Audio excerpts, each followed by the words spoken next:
winner po muna para po sa ating What's on Your Mind to make our Friday very meaningful and productive.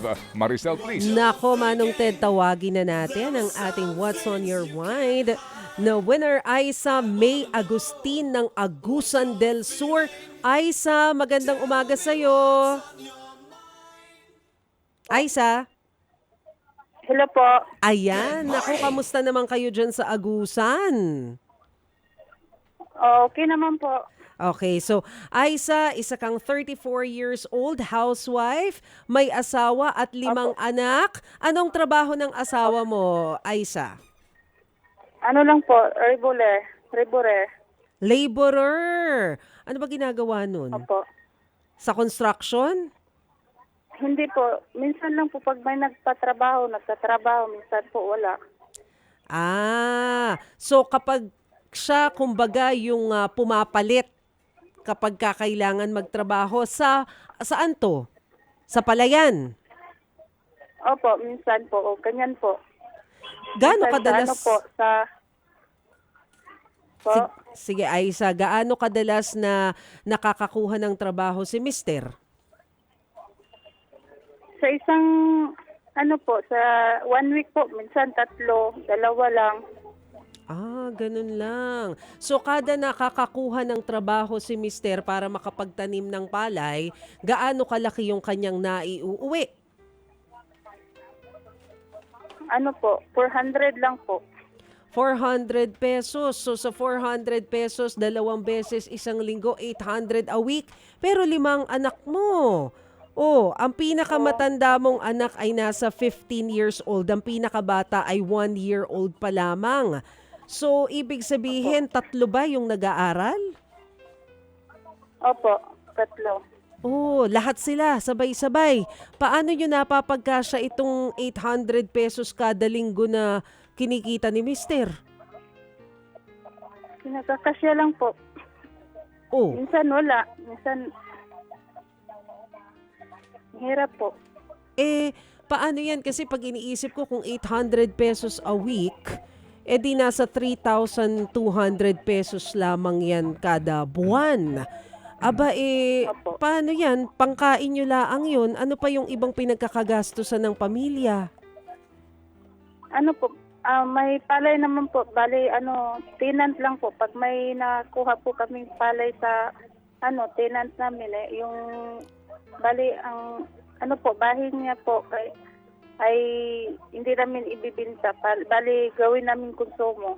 Oo, sila lang kumukonsumo sa palay nila. Sandali muna. Aisa? Oo. Bukas ba yung TV nyo dyan? Nakatune in ba sa amin? Opo, nasa bahay. Wala po ako sa bahay ngayon, Manong Ted. Wala ka sa bahay. Asa ka ngayon?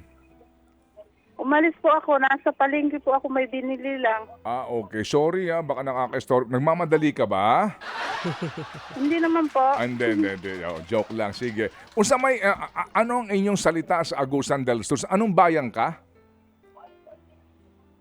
Agusan del Sur. Saan nga? Anong Ilonggo. bayan? Ha? Mindanao po, Mindanao. I know, right? Ano yung bayan mo? Oo. Trinto po, Trinto. Oo, yun ang town ninyo, ang bayan mo. Opo. Sige, ganito. Baka kasi nakakastorbo kami sa iyo, ha? Sige. Ano muna yung ating aral kahapon, Asia May? Hebreo 10:23, magpakatatag tayo sa pag-asa natin at huwag tayong mag-alinlangan dahil tapat ang Diyos na nangangako sa atin. Amen. So, araw-araw kang nanonood din sa amin sa bahay nyo? Opo. May TV kayo sa bahay? Meron po. Sinong inyong kasama sa bahay? Mga anak lang po at saka mister po. Mister mo, ikaw. So, paano yung electric bill nyo? Paano yung tubig nyo?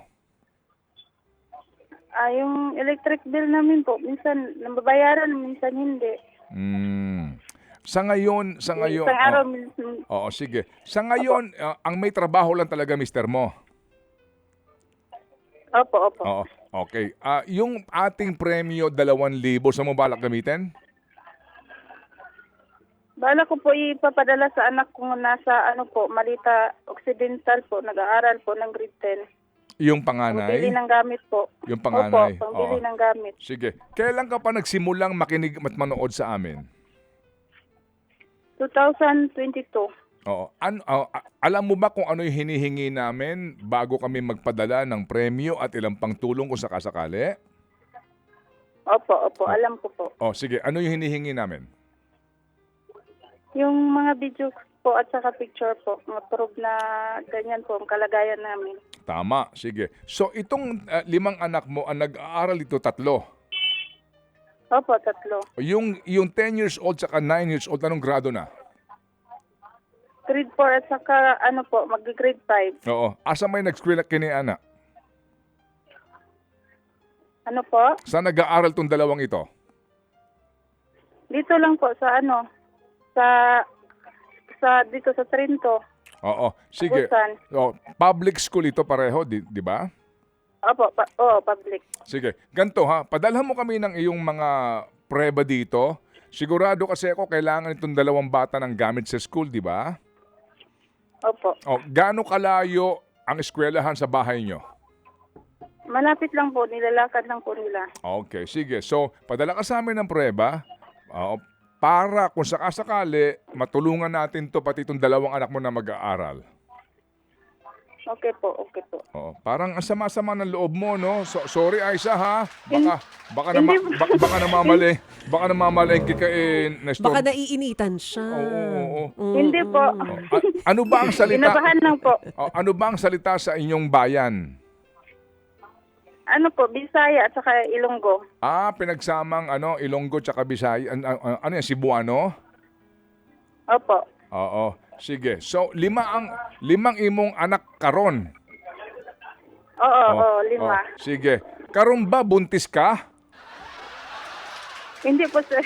Hindi. Hindi po, sir, Ted. Okay. Nag-family May plan. nag-iisang taon po ako ngayon. Meron kang 1-year-old. Oo, ngayon po ang birthday niya. Ay, happy birthday. Ngayong araw na to? Opo. O sige. So, pero nagpa-family planning ba kayo? Hindi po, sir, Ted. Kasi hindi ako kasi may may goiter po ako.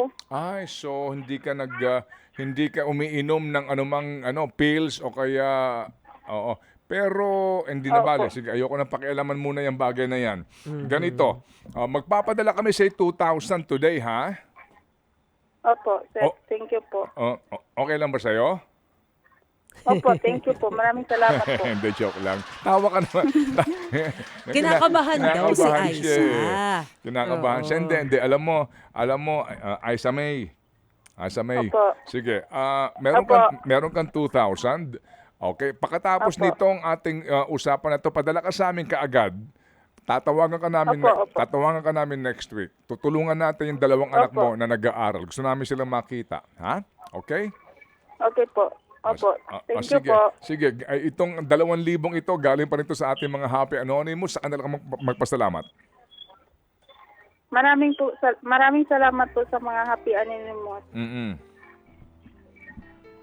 Sige, At sa iyo po, at sa Ted Pylon po. Walang anuman, Aisa. Naintindihan namin, kinakabahan ka. Sa wikang Binisaya na lang, magpasalamat ka sa kanilang lahat. Huwag na sa amin, sa lahat ng mga tumutulong sa tulad ninyo. Sa inyong salita dyan, sa Binisaya. Daghang kaayong salamat sa naghatag sa amo ang ipatagaan mig 2,000 para pangbalis sa gamit sa among mga anak. Yun. Waysa pa yan, Day. Waysa pa yan. Sige. Okay. Okay. Salamat kanimo, Day, ha? Thank you very much. Salamat na marami. Thank you.